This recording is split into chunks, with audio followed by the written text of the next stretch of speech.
Bienvenidos sean todos el personal del Grupo Maestra de su ARL Alza Colpadre Nitsus Capital Humano para la formación de trabajo en altura en actividades de limpieza y mantenimiento. Comencemos.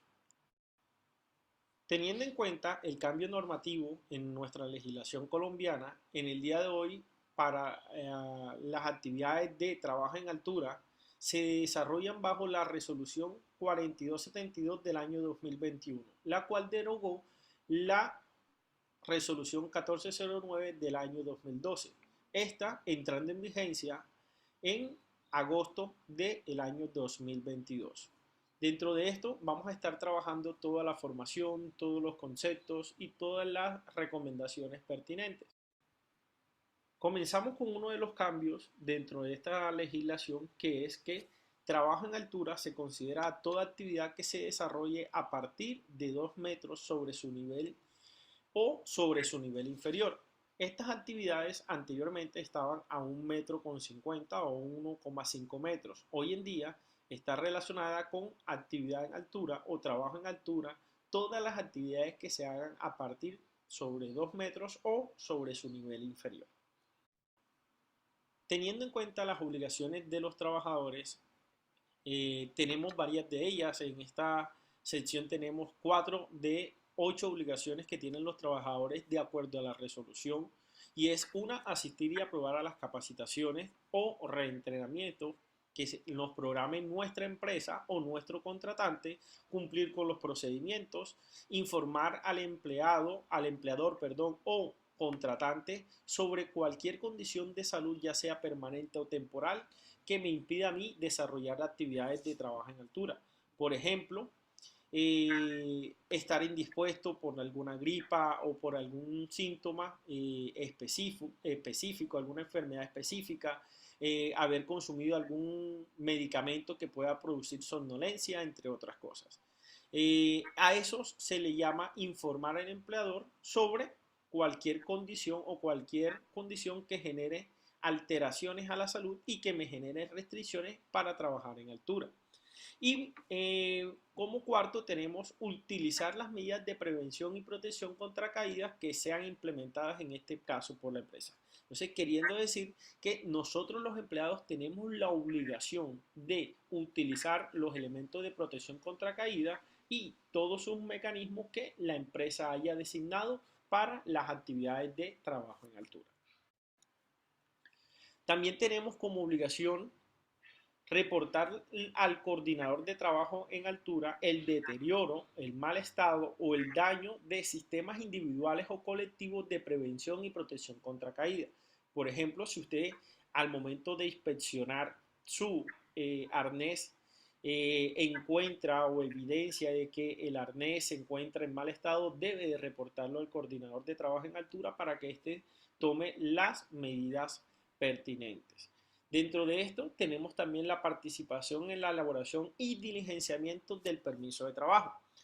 Pues muchas veces para trabajar en altura quizás participen más de 2 personas para el desarrollo de estas, y yo debo de estar enterado. Quizás una sola persona es la que va a escribir el permiso o va a diligenciar el permiso, pero yo debo estar enterado de lo que allí está escrito.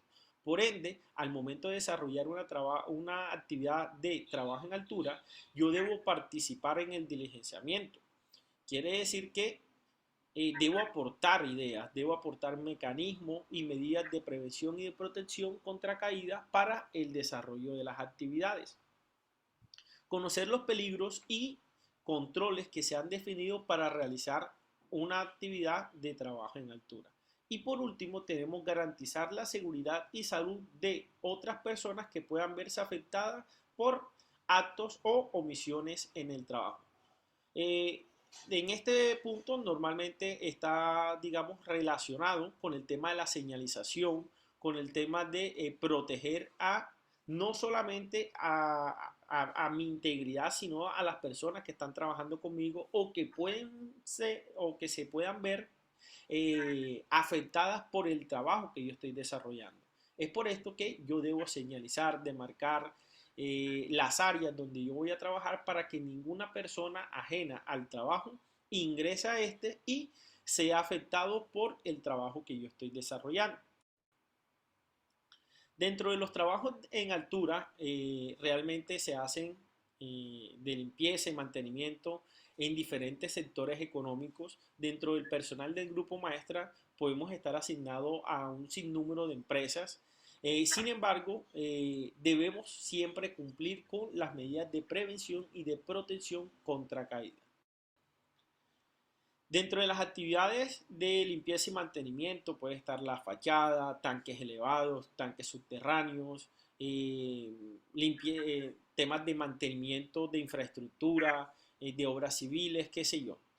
Un sinnúmero de actividades de trabajo en altura y que todas debemos de cumplir con las medidas de prevención y de protección contra caída.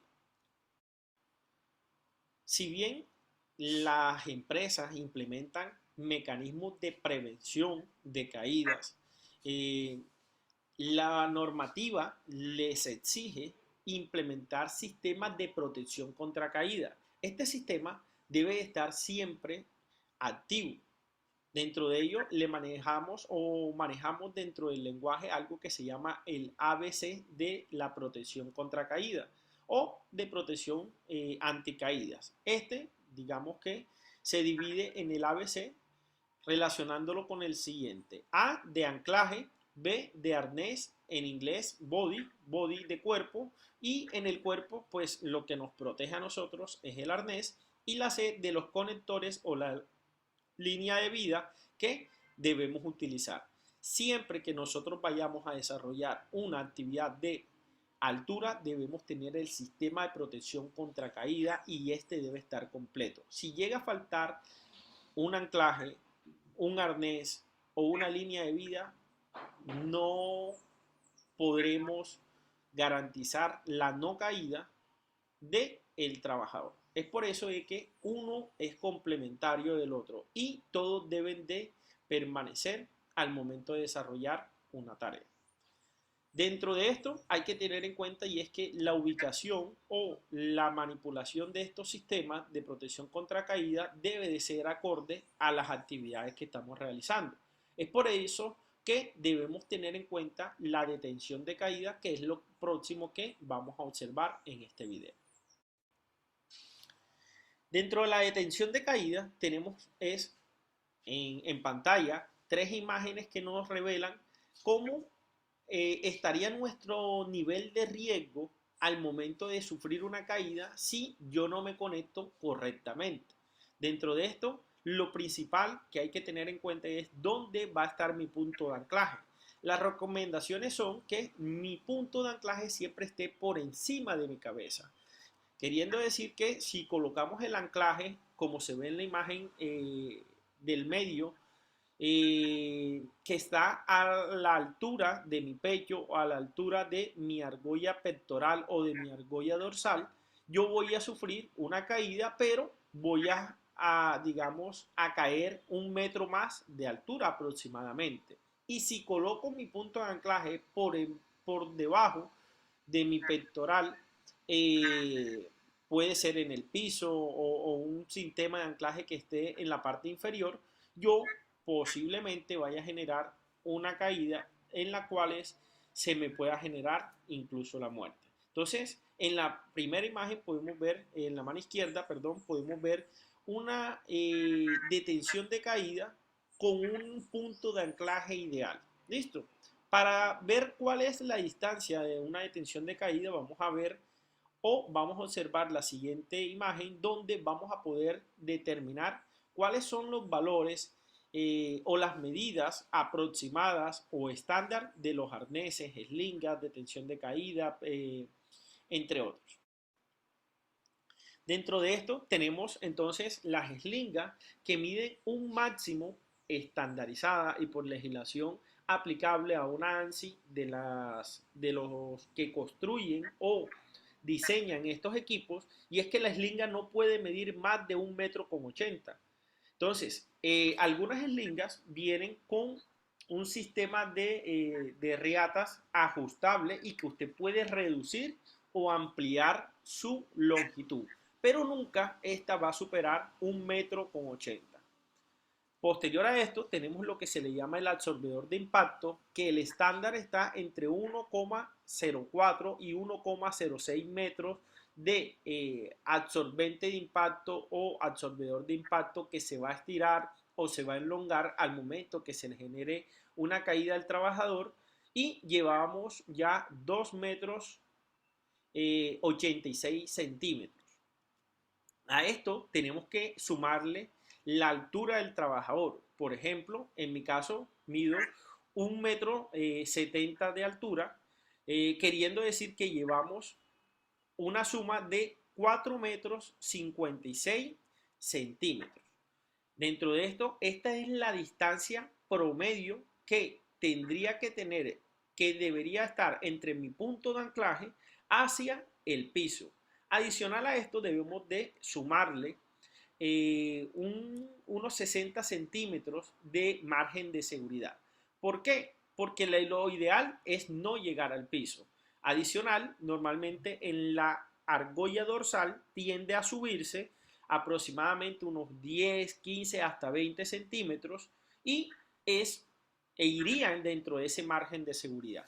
Por otro lado, si yo tengo un punto de anclaje como una cuerda, una guaya, esta guaya o cuerda va a elongar y va a ceder aproximadamente unos 10, 15, 20 hasta 30 centímetros como tal. Entonces, en total yo necesitaría aproximadamente, si mido 1,70 m y tengo la eslinga a 1,80 m, un aproximadamente de altura entre el punto de anclaje y el piso o el nivel de incidencia posterior a la caída de 5 metros 16 centímetros. Es lo que necesitaría yo para no caer o no generar golpes en el piso. Sin embargo, no siempre yo voy a tener el mismo sistema de protección contra caída. Acá tenemos otro de los sistemas de protección contra caída que existen, de los diferentes trabajos en altura que se puedan hacer. Por ejemplo, tenemos un arrestador de caída, vulgarmente algunas personas le llaman carrito. Sin embargo, el nombre técnico es arrestador de caída, el cual normalmente va sujeto a una línea de vida vertical y que en caso de una caída no me va a dejar caer o no me va a dejar deslizar más de 30 centímetros, ya que por el peso él va a presionar la cuerda y va a detener la caída del trabajador. Por otro lado, tenemos, por ejemplo, de detención de caída o de prevención de caída en este caso, el sistema de restricción, que es sencillamente conectarme a un punto de anclaje, tener mi arnés y colocarlo a una distancia que no me deje llegar a caerme del sitio donde yo me encuentro o me encuentro desarrollando la actividad de trabajo en altura. Medidas de prevención de caídas, sencillamente tenemos el permiso de trabajo adicional a todos los elementos de protección como prevención de caída. Tenemos, como le decía anteriormente, el permiso de trabajo. También tenemos las mallas de seguridad, tenemos las barandas, que es un sistema colectivo de prevención y de protección contra caída. Y también tenemos, y no por ser lo último, lo menos importante, debemos tener un plan de rescate ante una caída. Es saber qué voy a hacer yo, cuál es el paso a paso, tener los recursos, tener los conocimientos para salvarme la vida a mí mismo, porque hay algunas técnicas que se llaman técnicas de autorrescate. En el caso de que yo quede inconsciente, poder que alguien me pueda ayudar a mí o yo poder ayudar a alguien en el caso que la persona quede inconsciente y quede suspendida en altura. Con esta información de prevención contra caída y de protección contra caída hemos culminado la formación del día de hoy y lo invitamos a desarrollar la evaluación que viene a continuación. Muchas gracias.